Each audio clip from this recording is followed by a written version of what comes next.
let's do three, two, one, go. All right. Okay. You gonna Ready? say it? Oh, I think we should say it together. Okay, here we go. Okay. Ready? Three, Three, two, two, one, one, go. go.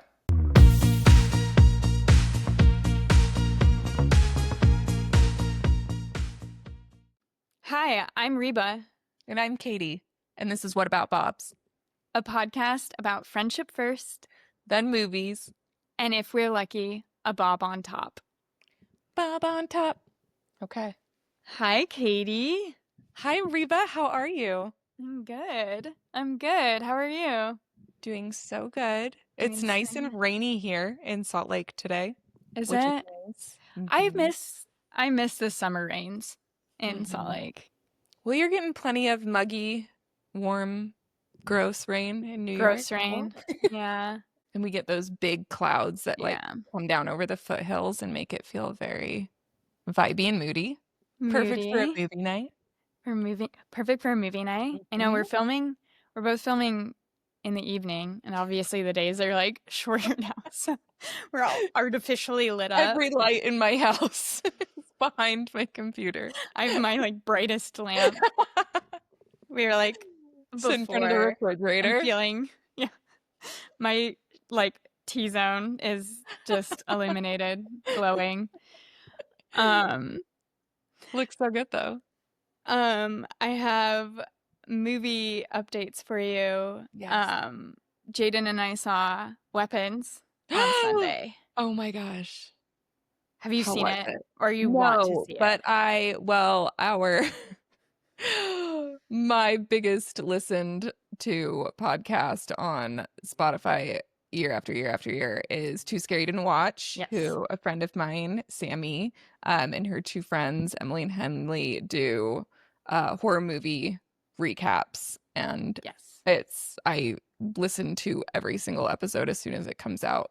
And they do a very detailed, like cover to cover, here is how the movie played out, which is not, we don't we don't do No, movies like that. that's not how ours is going to be. Yes. But they did Weapons recently and I Okay, I listened should to it see and that.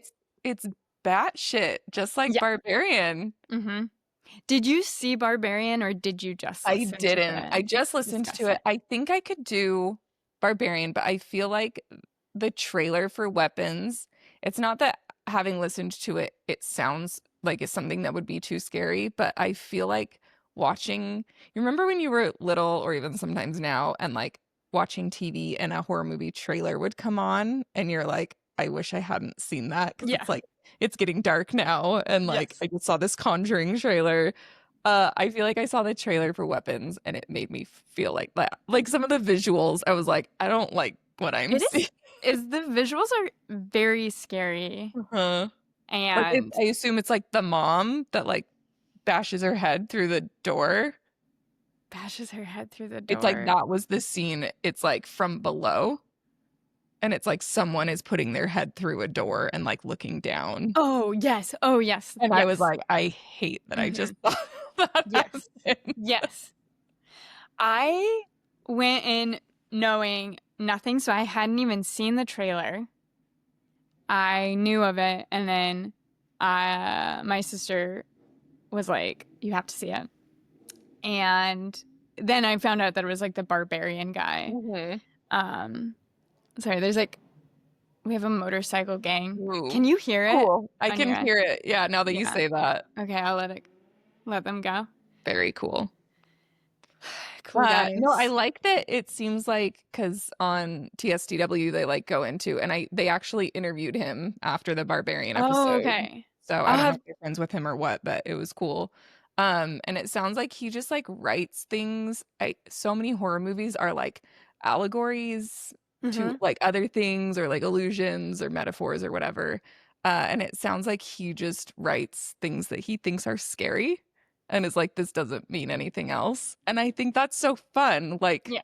this is the scary without the confines of like, this Yeah. needs to be an extended metaphor. Like, Mhm. it's just like, look at how scary this would be. And it's like, oh, it is. That's interesting hearing that because when we started watching Weapons, I was like, "Oh, is this a shooter Uh-huh. allegory?" That's Well, what and I then there's the thought. part where there's like the gun, right? There's the Like, gun and a bunch of kids at school. what Like, does that mean? I don't I know was what the like, gun means. that's what I thought we were getting into, which I was like, well, that's very bleak. That's Mm-hmm. interesting. And then by the end, I'm like, no, it's kind of like just like a warped, like Mm-hmm. fairy tale witch, the just like the Hansel Gretel witch type Mm-hmm. thing. So it's like iconography, we like understand like a Mm-hmm. witch, but it's just like, and then let's like actually put it in your Mm-hmm. neighborhood. And let's like It kind actually of, have it happening in like your neighbor's kid's house. You uh-huh. know what I mean? Or There like, was a couple parts that reminded me, and I am just remembering this, but while I was listening to it, it was giving me this like gross feeling that I finally put two and two together, that it was reminding me a lot of The Witches, the movie, mm-hmm. a like Roald Dahl book Yes, yes, adaptation. with And the that movie wig and scared the shit out of me when I mhm. was little, in a way that it's like this kid has to handle this on his own and Yes. there's no grown-ups to like help him do it. Like that made me feel so icky and weird, and like it sounds like that witch had like a wig, and like Mhm. it felt like a lot of like, and her showing up and being really nice to like the cops and stuff, like Mhm. it made me, Yeah. and then it's like he has to like maybe take care of his parents at the Parents, yeah. end, like Yeah. It's a really, yeah, Jaden and I were talking about how insidious it feels like Mhm. this movie as well as Longlegs.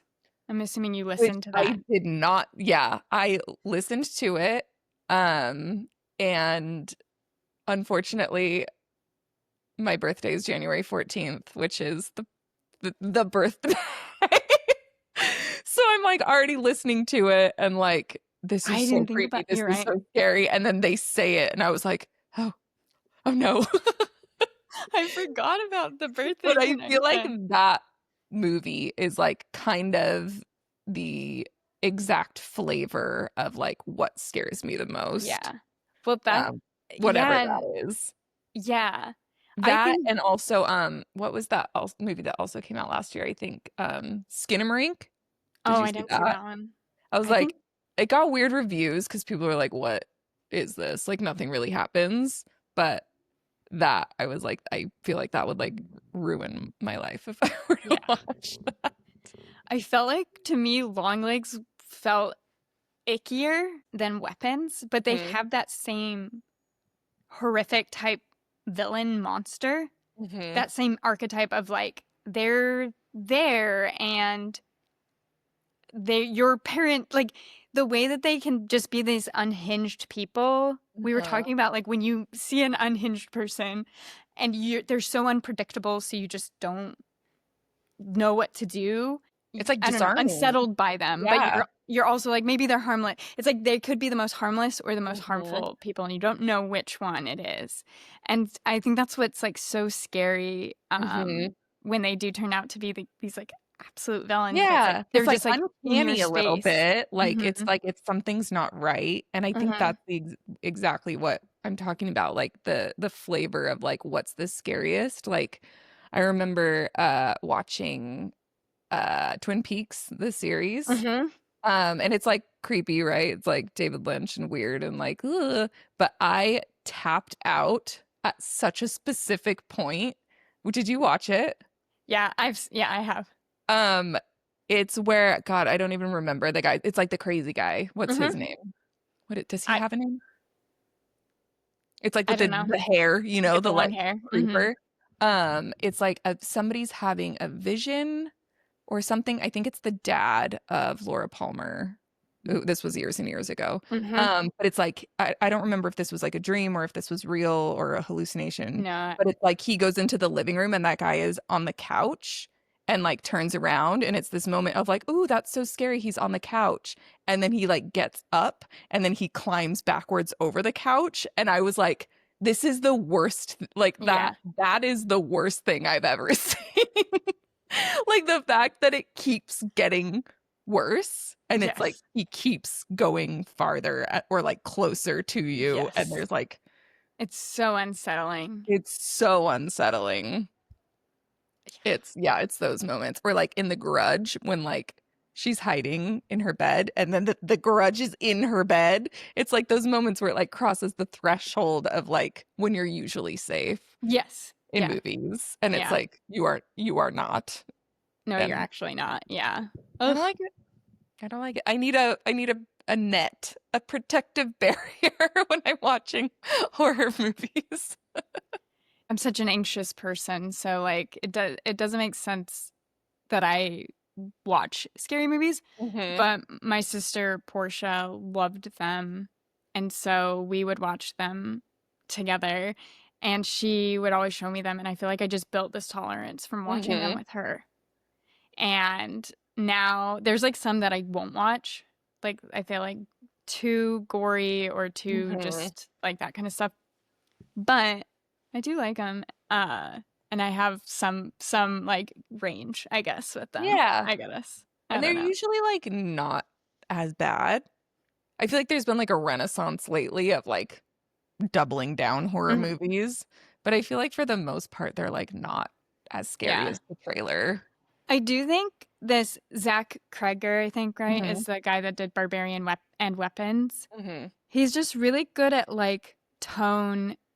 That was the other comment we were saying with Weapons is like he like pulls you up for air enough Hmm. that it's like we're just watching a movie. It's just a movie kind of thing Hmm. sometimes, or like we like he's not afraid to like be fun and funny and silly Right. and goofy, and that works for me. I like that works for me. I Totally. Or don't like need to Cabin in the be. Woods. Did you watch Cabin in the I Woods? loved Kevin in the I Woods. Yeah, loved that. yeah. So that kind of stuff is fun. Anyway, that is the most recent movie I've watched. You're so Besides, yeah, brave. yeah. Besides this week's movie. Besides this week's movie. Is there anything else you want to update? Any fun news before we jump into the Hmm. movie? I don't know if I have any fun news. I did just tell you right before we started filming that this morning I was Oh yeah. awakened to my boyfriend Ryan screaming, "What the fuck?"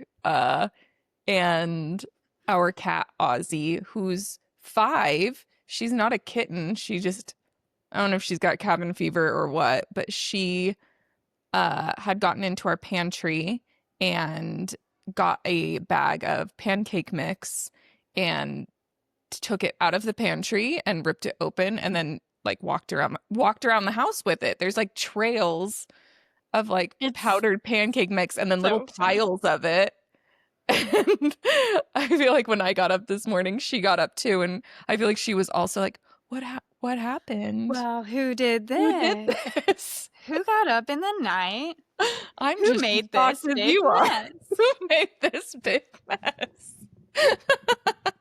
Like, Oh, so but just so I'm perplexed. I'm puzzled, she said. This is a head scratcher. So I had to get the vacuum out and scramble to like vacuum everything up before I left for work. And ugh, those are a menace. a mess. But she's so cute. We love But she's her. too cute. Can't Good stay thing mad she's at her. stinking I cute. know. Has she ever done anything like that before? She has a very bad habit of eating plastic that she shouldn't eat. Oh. Which there are many stories, many pet ER visits. We'll save those for another time. But she's never just like made a mess. Like I feel like that's like what dogs do. I don't know, or Yeah. like toddlers. Dogs and toddlers. She's bored. I think she has cabin fever, so Yeah. we'll have to get her outside. Yeah. She needs some exercise. Hmm. She needs to touch grass. Get She out. needs to touch grass. She's an iPad baby. Oh. Well, should All we jump right. into it? Let's jump into it. I will introduce our movie for this episode. This movie this week is Klute, and it is a movie that was released in 1971. It's directed by Alan J. Pakula, and who I guess like probably one of his most famous is Sophie's Choice. I'm guessing Hmm. like that's like a big movie name I know of, have not seen. So this is my first This is my time. first Pakula. first Pakula. But I was looking up, and I think you'd mentioned you'd read about this too, is that he has like almost a trilogy of movies that includes Klute, Mm-hmm. called that like is known as the Paranoia trilogy.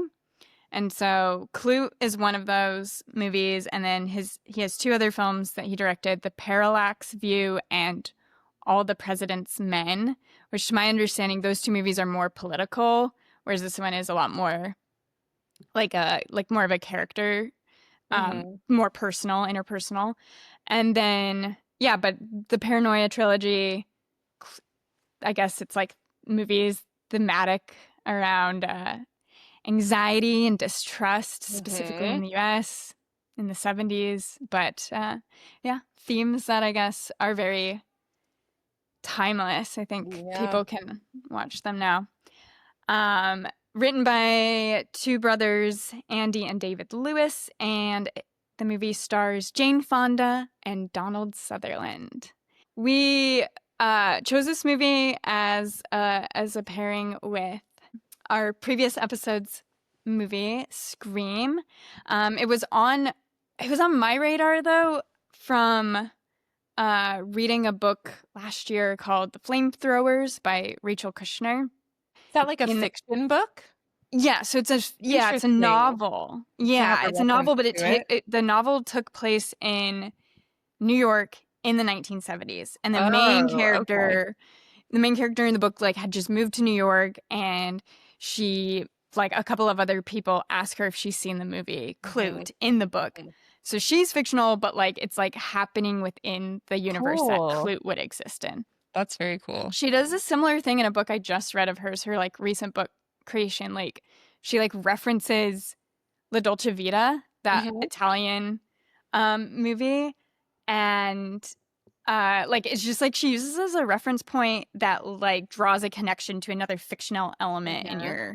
in the book, but it like because you have a reference point it helps you like I understand this love other that. fiction. Yeah. So it's an interesting device. She used it in the book The Flamethrowers, and the character was like, I've seen the movie and felt like connected to our main character of Klute, Jane Fonda's character, Bree Daniel. So it was just interesting. Mm-hmm. And of course, I loved the book, like, which made me be like, oh, I need to see this movie if there's some, like, you know, symbiotic connection between the two. Mm-hmm.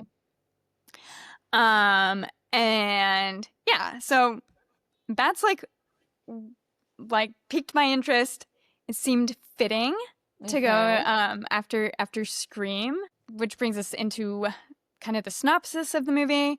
It's a crime thriller that's centered on a private investigator whose name is John Clute, played by Donald Sutherland, and the other character it's centered on is our New York City call girl, Bree Daniels, played by Jane Fonda. Klute's hired to investigate this disappearance of a business executive, and he ends up following Bree Daniels because um, he believes she'll lead him to this missing man. She's reported stalking behavior, and these other things that kind of tie her um, potentially to this missing Mm-hmm. man. And then the two of them end up working together to figure out where he is, what happened, and in the process, their relationship takes a really unexpected turn, which we were delighted by. But yeah, I loved the movie.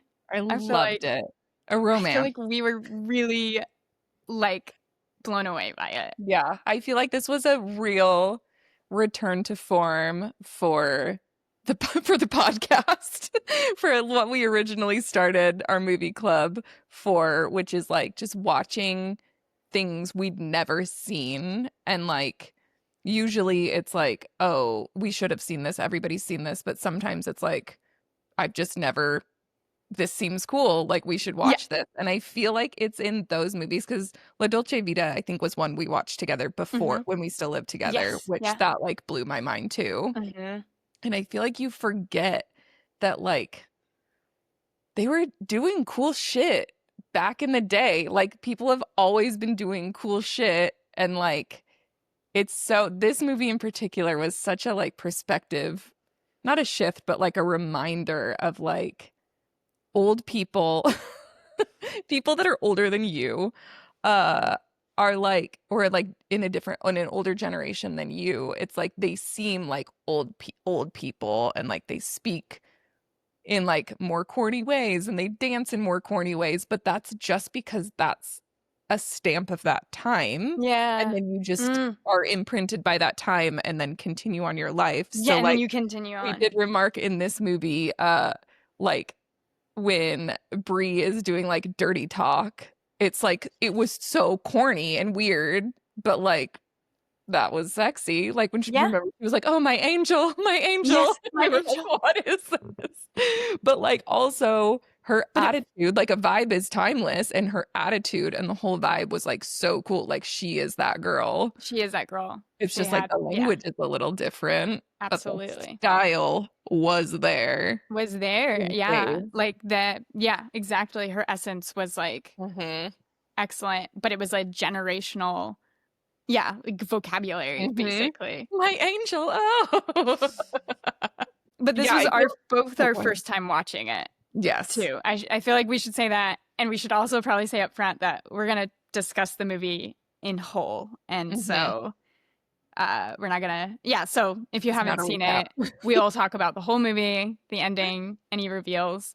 Um, I don't know. But I think it's a definitely, even whether you do it before or after, I think it is like a definite must watch. It's in the Criterion collection, which I found out in my studies after watching Hmm. it. It's so vibey. It was like from the opening credits again, which I know we felt this way with Charade. Yeah, The opening credits, we were like, "Oh my God, this is so cool!" it's Like so cool.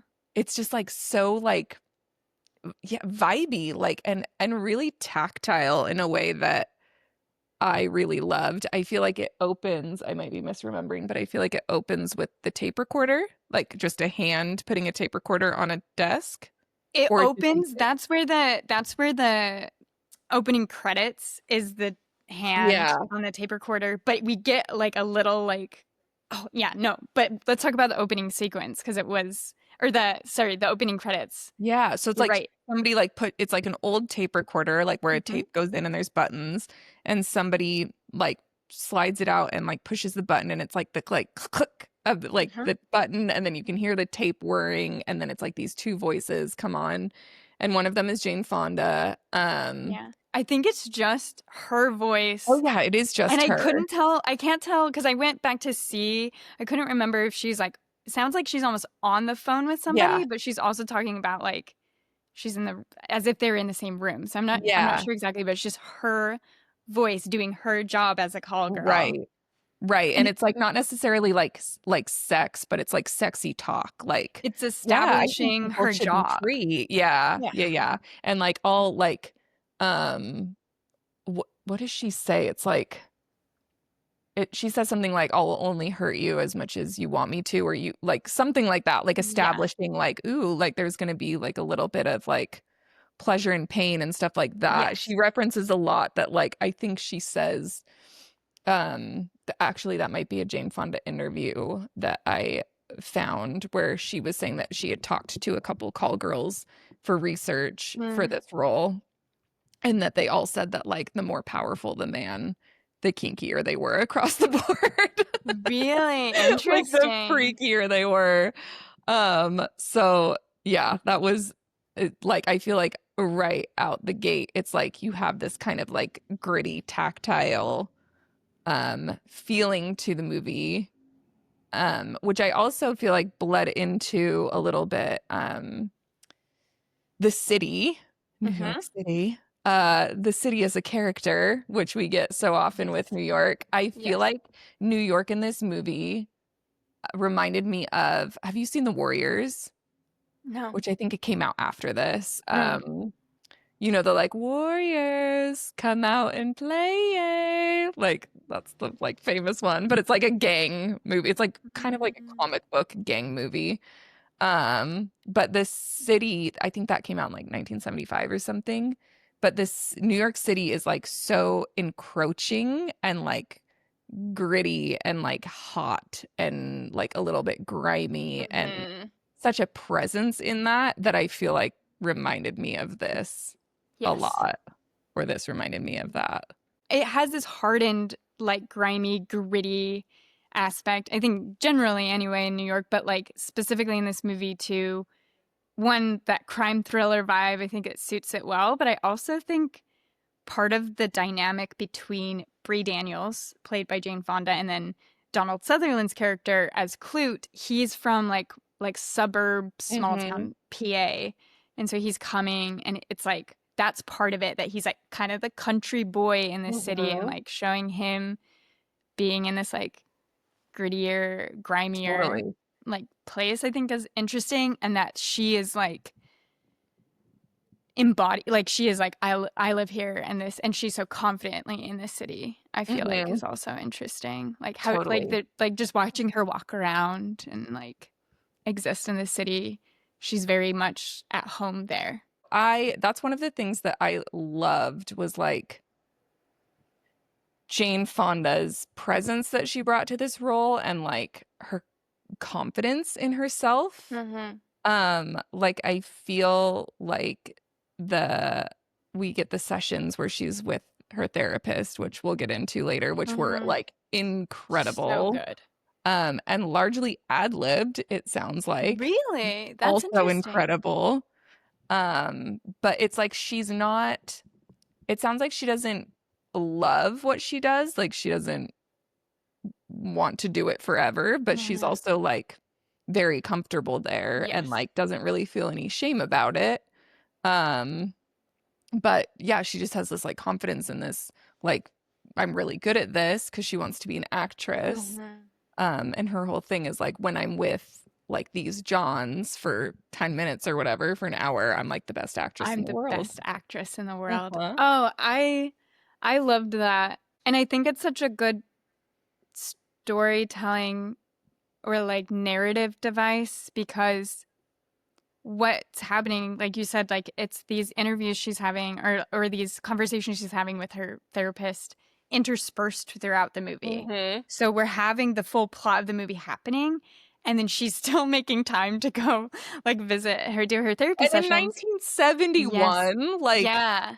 yeah, prioritizing So mental interesting. health, it's Right. crazy. And paying for it, I'm like, paying. Can you imagine? But she goes, and I think it's just, it was such a great device because it gives us insight into her character, because she's literally, they show us her therapist or psychiatrist, whoever it is. It's just this woman who's, I don't know if she has a line, maybe does like prompting style hmm questions, but otherwise, she is just like this kind of silent listener. hmm And then Jane Fonda's character Bree just sits there, and we get insight into how she's feeling and what she thinks about herself. hmm And it's so brilliant because it's like, yeah, she's telling us exactly how hmm she feels, and she's so vulnerable in those moments. Like hmm so incredibly vulnerable, which is so great in contrast to when you, like you were saying, when you see her doing her call girl work.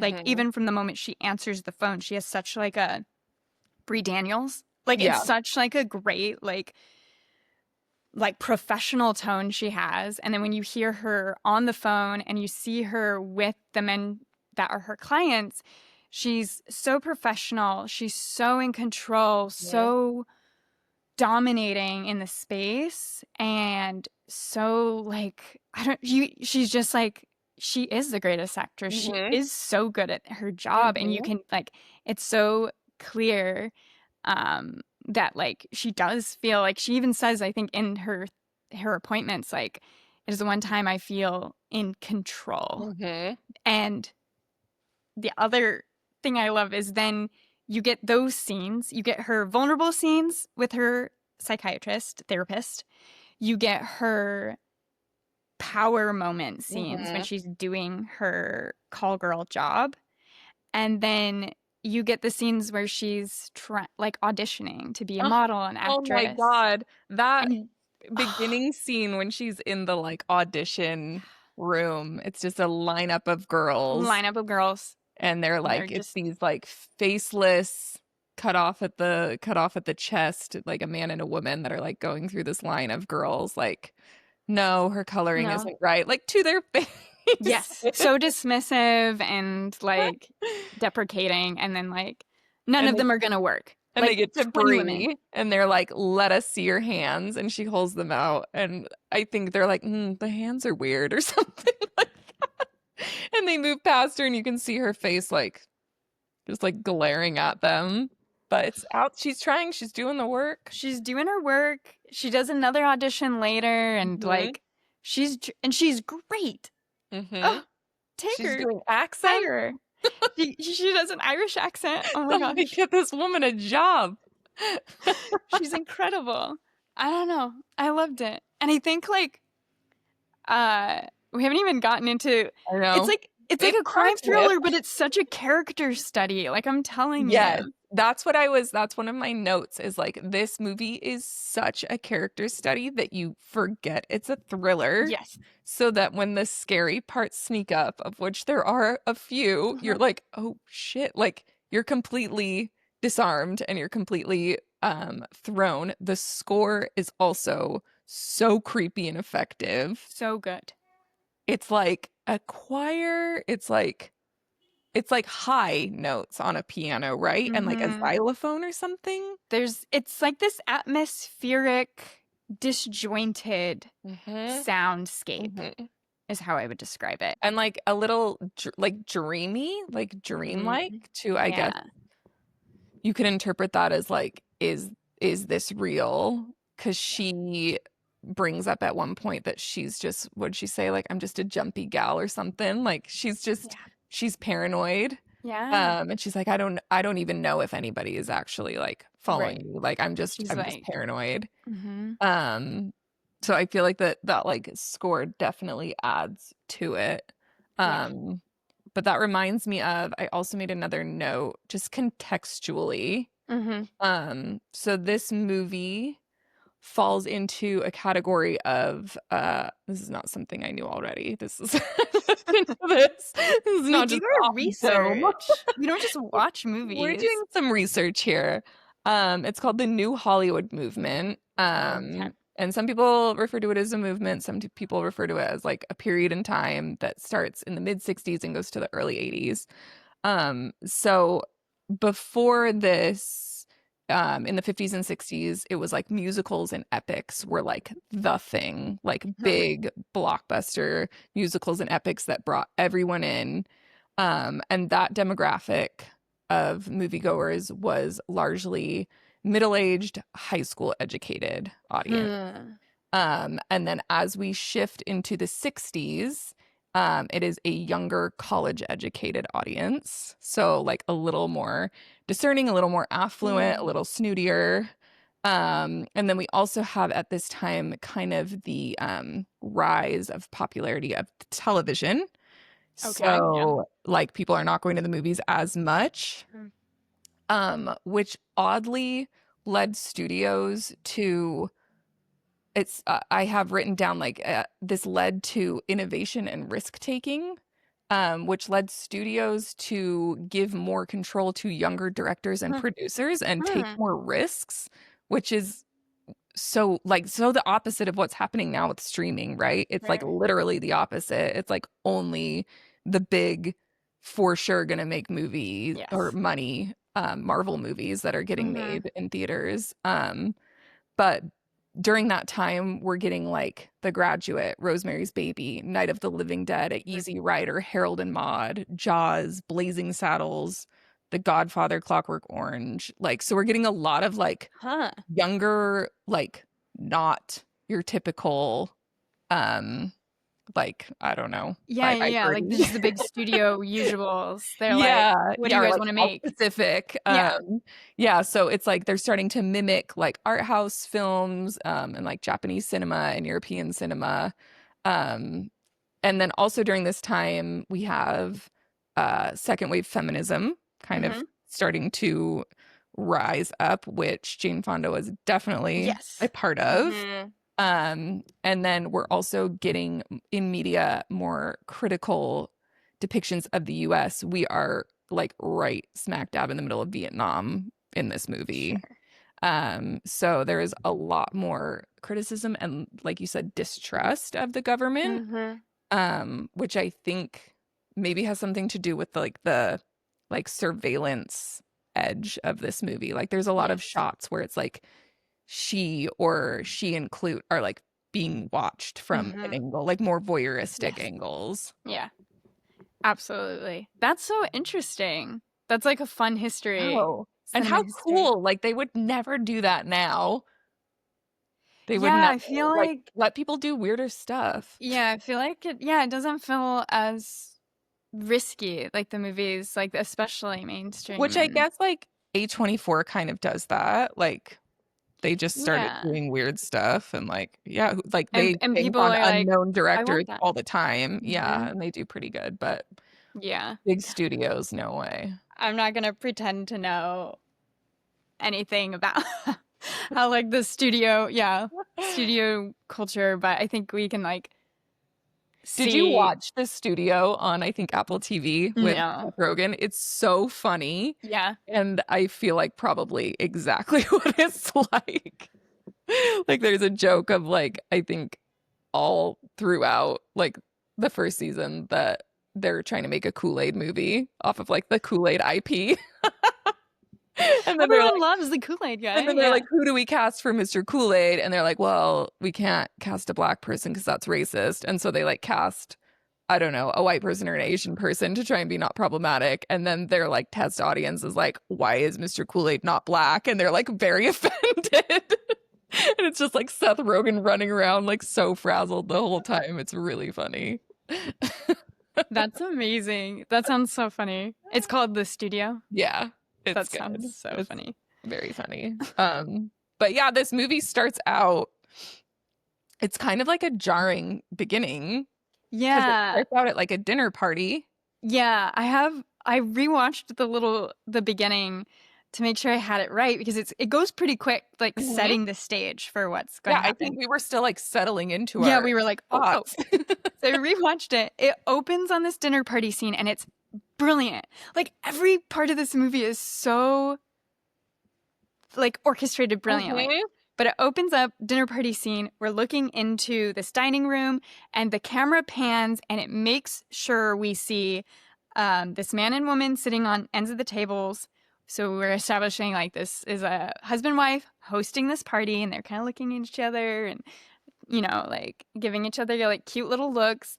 And then it makes sure the camera then also makes sure to pan across Klute, Donald Sutherland, and another gentleman. We get a clear shot of his face, and it is the guy. It's the Peter Cable, the Mhm. guy that works with John Gruneman. Mhm.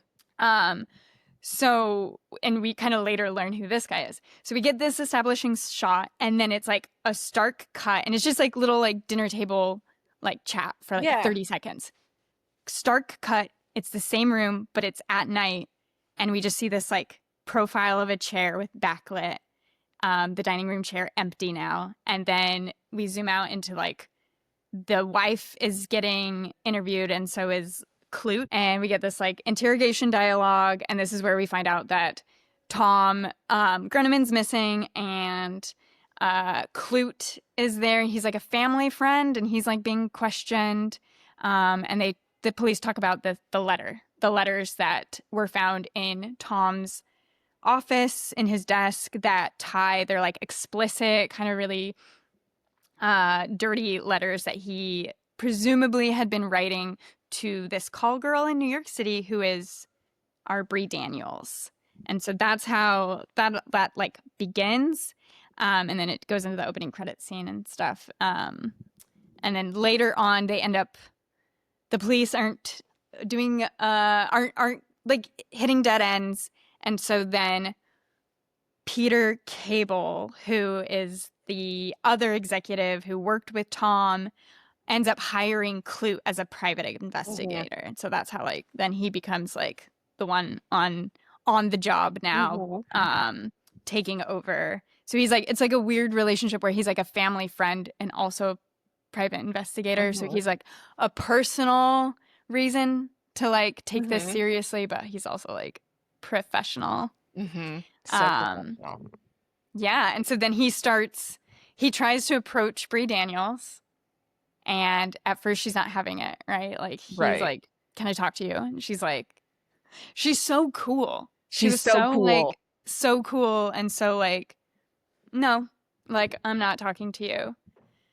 And so he like hits a dead end with her, but then he tries again and she lets him in and she kind of like, and this is how we've kind of been introduced to her, I Mhm. think. Like we've now seen scenes of her going to auditions and doing like an appointment with one of her Mhm. clients. We And get that so great shot of her walking by herself down the sidewalk with like flowers, flowers, yeah, like a like a big bouquet of yellow bundle. flowers Mhm. in her long, like the These fashion outfits. outfits, everyone.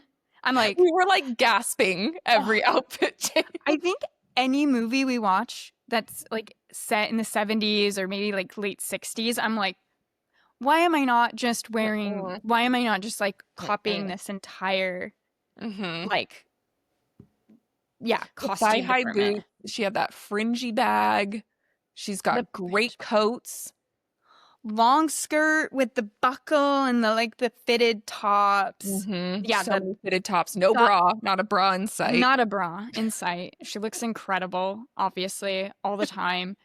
And then the short skirts with the tall boots, that sparkle glitter dress Oh my god. moment, which so then that's when she's wearing her sparkly I like think is this showstopper when dress. he is it Donald Sutherland has like recorded her with a client? Is that how this He has interaction her, happens? yeah, he has tapes of her. That's you're right. I So think that's she like like he's like which is he renting an apartment below her he apartment? yes, he ends up renting an apartment below her. So when she Obsessed. comes home, she's like, "Wait, why are you're still here?" And she sees that he's like there and Right. has been watching her and recording her. Right. She's already like paranoid. But you're right. That's they make a deal about, or he maybe offers the tapes to her. Is I that what? think she's like, why don't you like maybe I will talk to you because she sees he has the tapes. And then I think her plan is like, I'll sleep with you and you'll Yes. give me the And tape. you'll give me the tapes. Yeah. And then we have this really great line in this interaction. I did write it down because it's so funny. I've had guys pay $200 for me and you're passing up a freebie. Like you can get a perfectly good dishwasher for that. Yes. Love. I love. It's like so businesslike still. Yes. And then he's so like stoic and neutral the Yes. whole time. Hmm. He's just like a port in the storm the whole time. He's so chill. Um, and so she's like, come on, like we can work something out. Yes. And she is trying to seduce him. She's trying to He's not seduce picking up him, on it.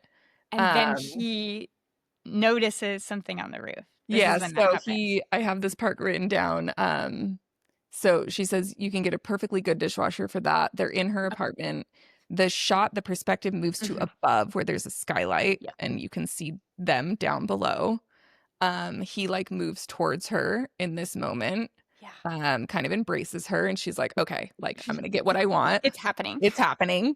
Uh, and he like we get another super artsy shot of I think it's a reflection of so we see his hands. She has unzipped that sparkly Hmm. gown as discussed. Hmm. She's unzipped it so it's really low. And it's the shot is of his hands kind of on her lower On back. her lower And back. then there's a mirror so that we Hmm. can see her hands on like grabbing his ass. And she's like, all right, let's do this. Let's do this. And you cannot see either of their faces, but he whispers to her, don't be afraid. I'm going to set you on the bed. There's someone on the roof. Yes. And I don't know about you, but a chill ran through my whole body. Hmm. Like, oh, I have chills right now. It Yeah. was so, because it's so dark It's in so dark. It's her house. really, yeah. You go from like she's in control of the scene to like, I'm going to set you on the And bed. it's, There's yeah. someone on the roof. And for her, who's been like paranoid about a stalker, Mm-hmm. terrifying if someone like you let this guy in and he's like, wait, there's someone watching you Mhm. from the roof now. So then Hmm. he goes looking Yes. with a flashlight, which again is so, I feel like this is like our first real thriller Yeah. scene. Hmm. He goes looking, I think, just throughout her apartment building Yeah, he into like like kind of some goes in vacant some like the spaces. maze, which I'm like, yeah, this is what a New York like this is like when you go into your basement of your any New York apartment. It's like Don't so go in there. scary. It's so terrifying, and then you just like go through these like long hallways with utility rooms, and there's not good Mhm. lighting, and there's probably rats and roaches everywhere. And so he's like, it's so suspenseful. It's just his flashlight. It's It's just his flashlight. You can't like see panning anything around. else for like a minute. Mhm. And I feel like too, this is something that they talk about in TSDW with horror movies. Like when something is so overproduced, I think they call it like the Harry Potterification of horror movies. Like when they're so CGI and so Mhm. brilliantly lit and like so perfect looking, they become less scary. Mhm. Because you can like see the brush strokes on it. But this is like so lo-fi. Um, and it's again, it's just black with like a spotlight of a Mhm. flashlight moving and like Scanning the room. that creepy score. And it's so chilling. It's like I feel like it's on par with like when I saw um Paranormal Activity for the first time. Like it's Mm-hmm. that level of like this is like homemade horror. Like this is Yes. actually very It was scary. so scary. Yeah. But And then it's what? It's a group of teens. yeah, he opens the door and it's like a group of teens like doing a like seance or Ouija board or something, right? Classic. It's like a little like come up for air moment, Yes. Yes. but the hunt She's is still stressed. on. Bree Yeah, is he's stressed. yeah. And so she starts, I think that is probably like a big moment too for her as a character realizing like, no, this is for real. Like Hmm. I could actually be in danger. Yes. Um, because I think it's a turning point for her to start trusting him a little bit. I think that, and also he ends up giving her the tapes too. Hmm. So she's then again in possession of like private recordings of herself, Right.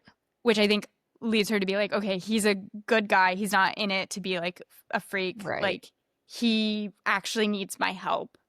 And also like kind of hot that he was like, although it's terrifying, like kind of hot that he's like, someone's on the roof. I got this. You know what I I mean? got it. I'll handle it. I'll handle it.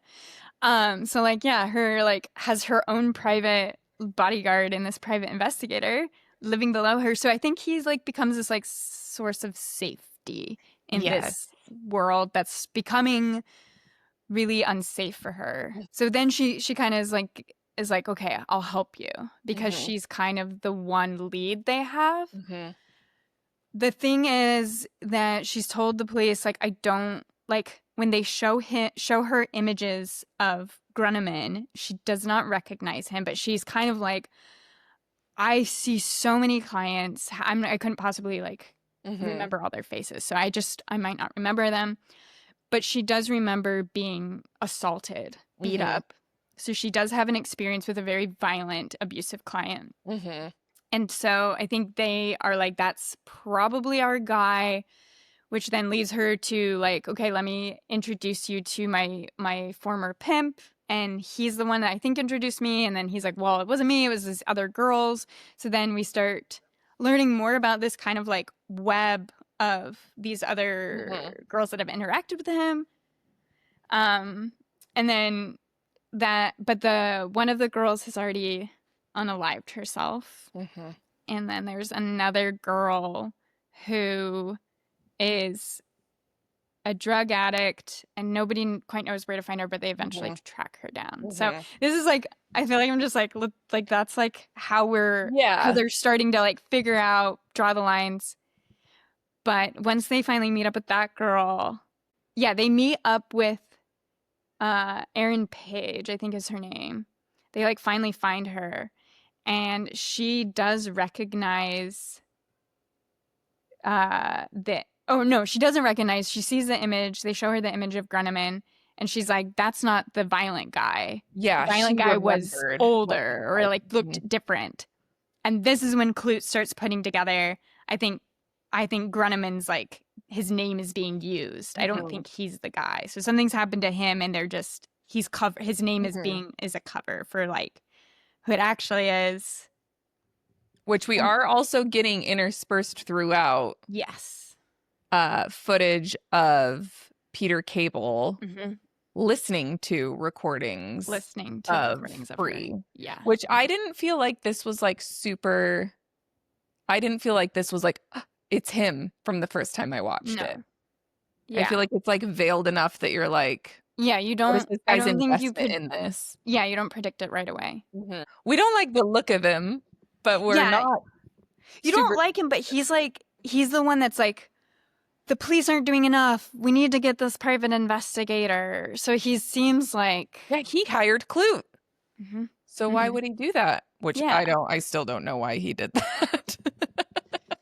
I know he's like almost like paying too much attention. We're like, Yeah. sir. But I guess Klute starts being suspicious though. We keep seeing Peter Cable, and then Klute like contacts his other like team, like the other like police team or Mhm. something, and they have been doing like checking through the typography like style in the letters, and they're like, it's not matching Grunneman's style, but it is matching Peter Cable's style. That scene was so cool. The way that it was shot with like just the two letters and like zooming in and like just voiceover of those two talking.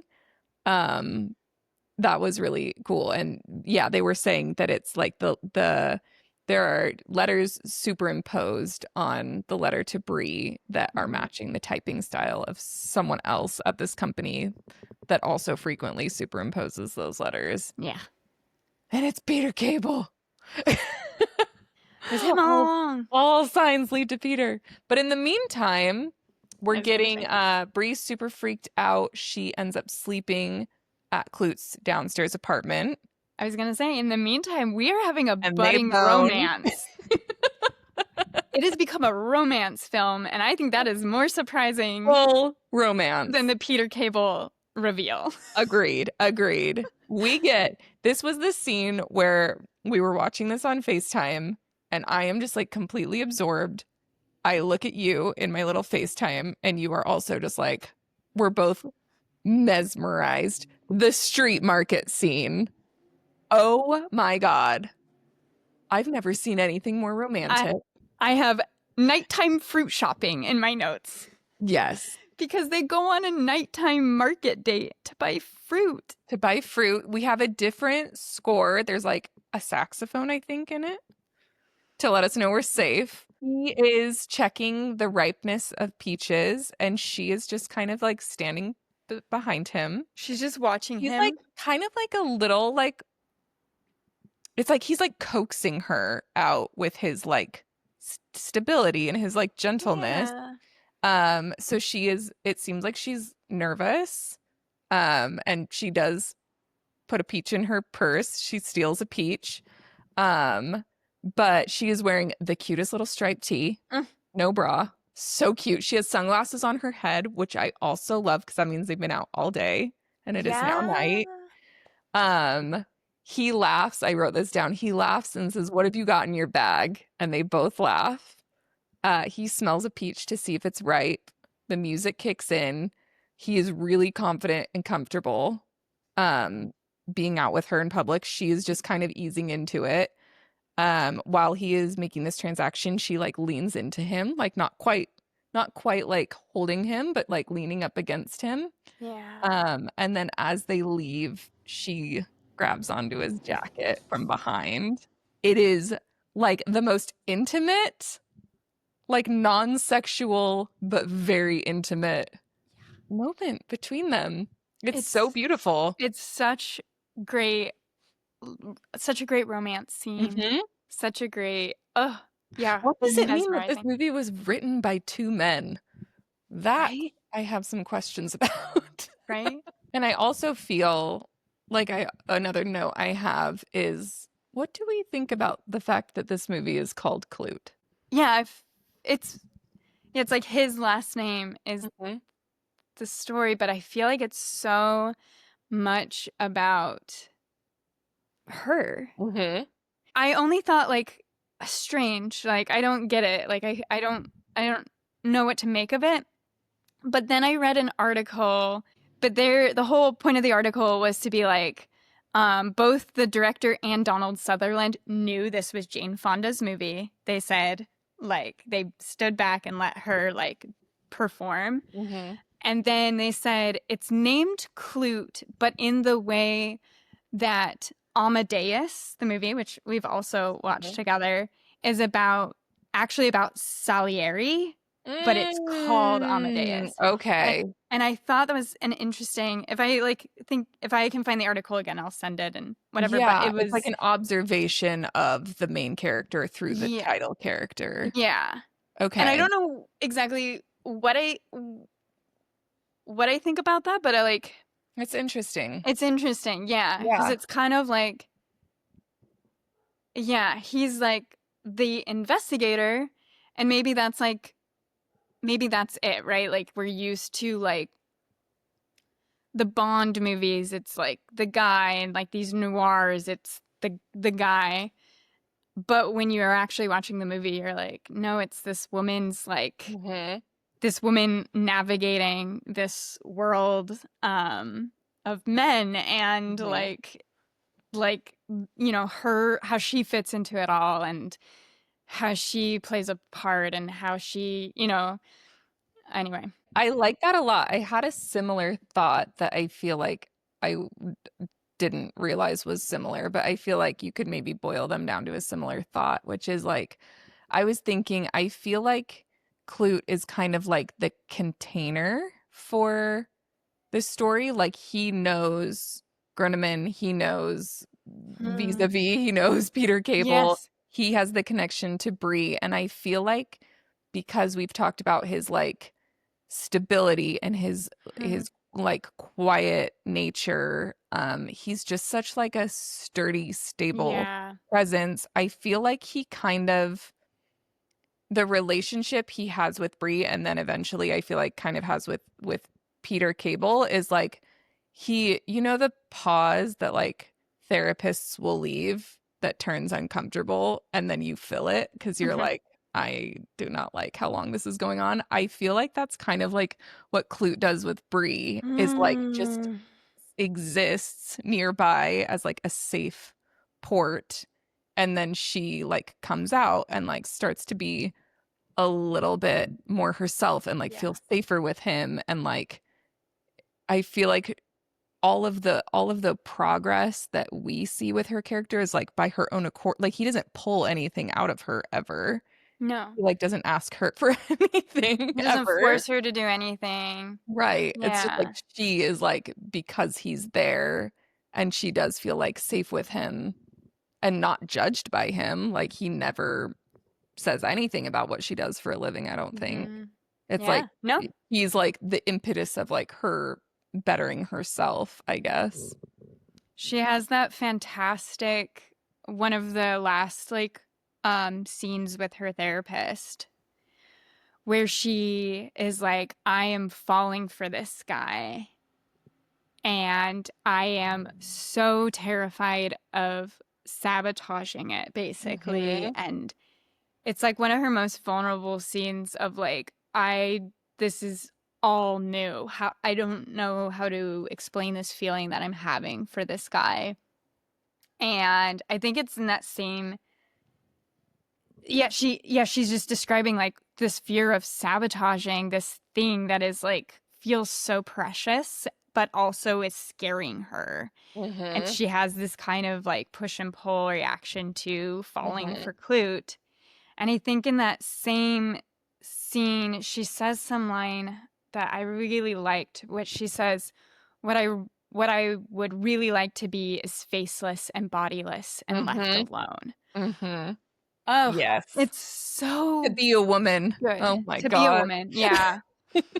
It's like she's existing as the like most like face body person for like her clients, and Hmm. she wants, she's trying to be a model and actress. She is like doing those things, but at her core she's like, I just want to be Hmm. not perceived and I do left not alone. wish to be perceived. Word. And yeah, and the complicated feelings of like, I want him and I'm scared of wanting him and I'm scared of messing this whole thing up. Hmm. Oh, it's just, yeah, I think she also excellent. mentioned something in that same session, like wanting to sabotage to return to like the comfort of being numb, like not having these feelings. Because Not in one of the first feeling. sessions with the therapist, it's like, do you, I think she's Oh, asking yeah. her, like, do you get pleasure from this? And she was Hmm. like, well, no, but like not like sexual pleasure, but like I like that I feel in control of Yes. this. Hmm. And with Klute, I do not feel in control, but I do get sexual pleasure Yeah. from it. And that is not something she is familiar with She's at not all. familiar with it. Yeah, it's this like new territory.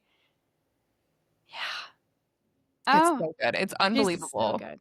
Such a beautiful, like layered, rich Hmm. character. It's so good. Worth And noting too at this point that this Jane Fonda won Best Actress as for this she should, role, as as she should she have. should. If you So watch good. anything on YouTube, the therapy monologue is like Hmm. out of this world. It's It's insane. yeah, she's just incredible.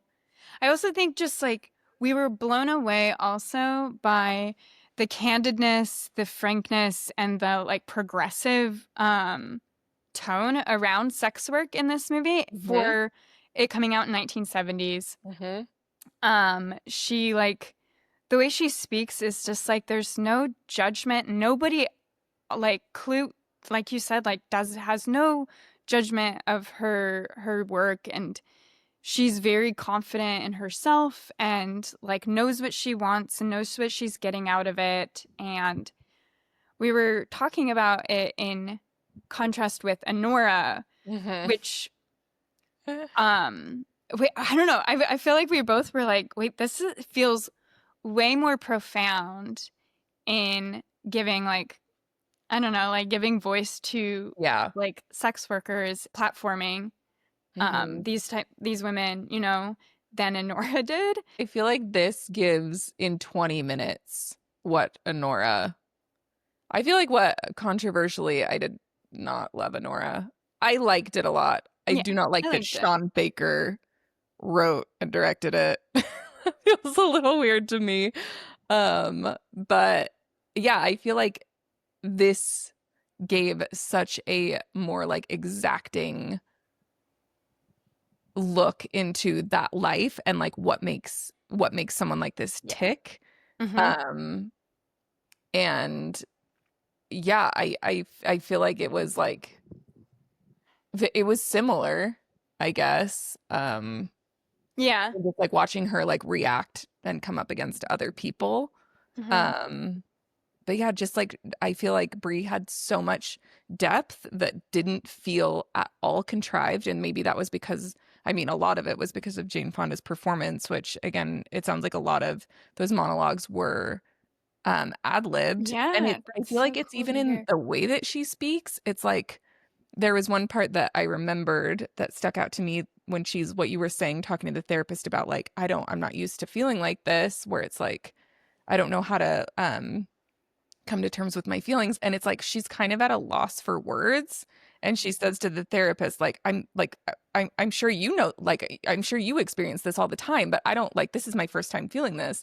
And it's like I feel like that doesn't feel like a line that would be written. Like it just feels like it feels so real. Hmm. Like I don't know. I feel like and maybe that was written, but I it like I said, we were watching it and like I feel like we were both like entranced by like Yeah. these scenes of her with her therapist just like I can't believe what I'm like it's just Yeah. acting. It's so good.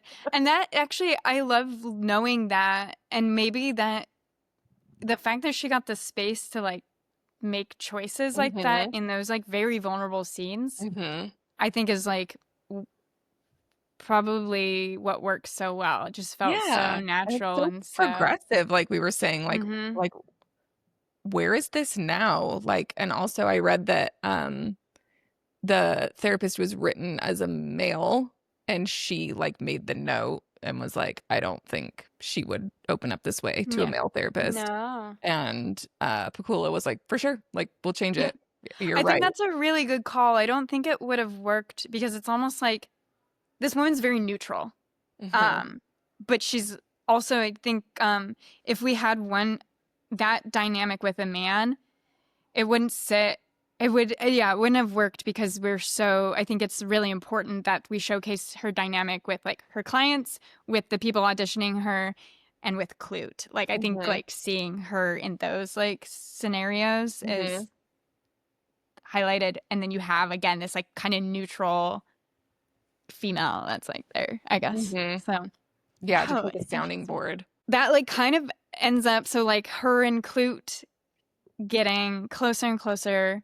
That's also leading to the big final like reveal, which again, like this is so much more like than just a thriller, but they do fulfill the plot of the thriller, which is that like I think Klute is trying to bait. I think he realizes that it's Peter Cable, but he's trying to bait him by being like, we're gonna get this book that has all the names of all the clients. So like we Hmm. are gonna get this guy because it's not who we thought it was. Hmm. And the name of the guy is in this book or something like that, I think Yeah. is what he's trying to do. And Peter's like, I have somewhere to be. I have to go. So and then we jump into like a very scary scene of for some reason I don't exactly remember why, but Clue is trying to get her to stay, and I think she's having that kind of fight or flight situation, so Hmm. she like is on her own or something during the night and is trying. Do you remember exactly why they're separated and At Peter the like Cable? Huh? climax. I think she can't, I might be misremembering this, but I think she can't get a hold of him. Hmm. Or maybe you're right, and she's trying to create some distance, but she goes to one of her like clients' offices. She's Um, paranoid the and old yeah, man who they like never have sex, but she just talks to him, yeah. and she calls and is like, "Can I come by?" And he says yes, and she goes there, and he has left already, He's but he's left left. her Yeah. money. And so she just hangs out there, and his secretary's like, "We're closing up. Like, you gotta go." And she's like, "Can I just make a phone call?" And they leave her alone in this Hmm. factory or whatever. Yeah, it's like a textile factory. Hmm. She's left alone there, and Peter Cable, which we now realize has been watching her, is our guy. He's suspected of now killing these other women. Bree's next. Like, Bree Hmm. Daniels is the next girl. So, this is the moment where I was like, did we perfectly align Scream with Clute? Because this is where it feels the most like They there's like are some crazy sisters. parallels. Because we again get a confession scene Hmm. where Peter Cable um yeah, corners Bree Daniels at this textile shop, and then he tells her everything, and he shows her a snuff film of Hmm. him killing. Was it a video or was it just a recording? Maybe I it's think you're yeah, maybe it right, wasn't a but I film. didn't It was just realize it was a it was just film. audio, right? Oh, I don't Okay. know. But she's definitely listening. Yeah, But yeah, that was awful. That was awful, actually, to it listen was to. so disturbing. So he, yeah, like Peter Cable, like is like, it's me, and Surprise. surprise, and puts her through this first terrible situation of learning about this, like And these are her friends the that he recording. Yeah, killed. these girls were her friends. Yeah. So he makes her go through that and he's like watching her. Like he's Just so stone faced, creepy. like nothing. And then he's gonna kill her. But then in the nick of time, Clute, and there's some suspense because she can't get a hold of Clute. He can't get a hold of her. But he finds out where she's at because he did see her visit this client before, so I think there's some like way he can. I don't know. He ends up finding out where she went. Um, and yeah, he saves the day. It's a weird like. It's almost like they don't. This isn't the most important part of the movie. It Yeah, feels like. it wraps up very Yeah, quickly. Clute comes and like throws him out the window. I think is what happened. I feel like Peter also gives like a very like 4chan speech, right? About like Hmm. why he did this. Like a very incel charged, like, well, you guys made me do this. Like, Yes. because of the way you are. Like, you must know that, like, I'm a nice guy. I'm a nice guy. But you made me do You this. made me do this, yeah. And then did you already say that his motive for Gruneman? No, I didn't. So he was in a hotel room, I think. They were like on Hmm. a work trip or something. And he was with the first call girl. No, he was with the second one. Erin, you said her name was? Aaron Page, yeah. Erin Page. He was with her. And then like knocked her over on accident, according to him. And then Gruneman came in the room and saw them in this Hmm. pickle and was like, I think he said something about like, I saw on the look on his face that he would hold this Yeah. over me, like at Yep. work. And so he took out Gruneman, um, and then he needed to like tie up all these loose ends of like Yes. people that knew, um, which is like the dumbest motive. Like, I don't know. Yeah. In the 70s, like people are doing worse than that. Surely you don't need to murder someone over that. Yeah.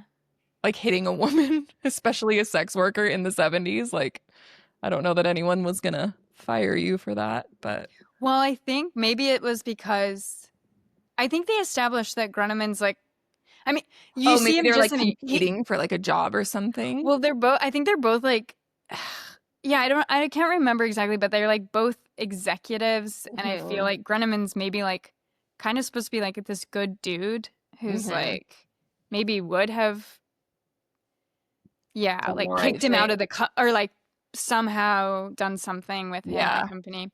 I don't know. I clearly cared more about Bree Daniels and Klute. Will they, won't Rita they? Daniels. I have a couple of quotes from her after she and Clute have sex for the first time, and she's leaving the next day. She says, "Don't feel bad about losing your virtue. I sort of knew you would. Everybody always does." Which is like so heartbreaking, but also so cool. Like she's so cool. She's like so in control, Hmm. like of those She's in situations. She knows control. exactly what she's doing. Yeah. And then I have another quote, which is I think the last quote of the movie, which is we're daylight, we're back in her apartment. It's her and John Clute. She's packed up. She has a bag. Hmm. She has a real flouncy dress on, like a summer dress.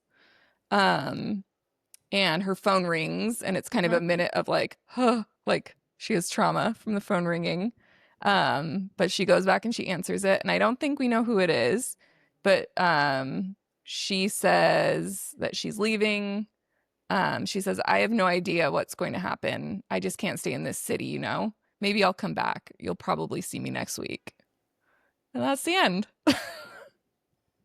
And it's so cool. She's just it's so grounded in like a reality that I feel like is like so refreshing and like shocking to see from this era where I feel like things are so like hyper stylized so often Hmm. that you like forget, like things from the 70s are so like 70s lingo and 70s like music and style that it's like I I think you forget. It's like when you see people in old movies or like read old books where they like cuss and you're like, Yeah. "Oh, people have just been people the whole time." They've Like I just been feel like people. Yeah. this movie was that for me. Hmm. Like it's the same. Like people are just the same. Hmm. And I feel Absolutely. like her like frankness was that for me. Yes. Yeah. Exactly. She's just like this frank, like self-assured person, Hmm. who's still vulnerable and still, have, leans on other people, but like, yeah, she's just fantastic. She's so fantastic. Excellent film. Excellent film. We I did it also just again. I also just found per your drawing this together with Scream, which I feel like they Oh, are like sister movies, unbeknownst to us. yeah. It's like More connected than we thought. it's like what you said about like with Scream, like if it had been directed differently, like it could have been really, really scary. I feel like this Yes. is like that. Like this is Yes. this is the A24 Scream.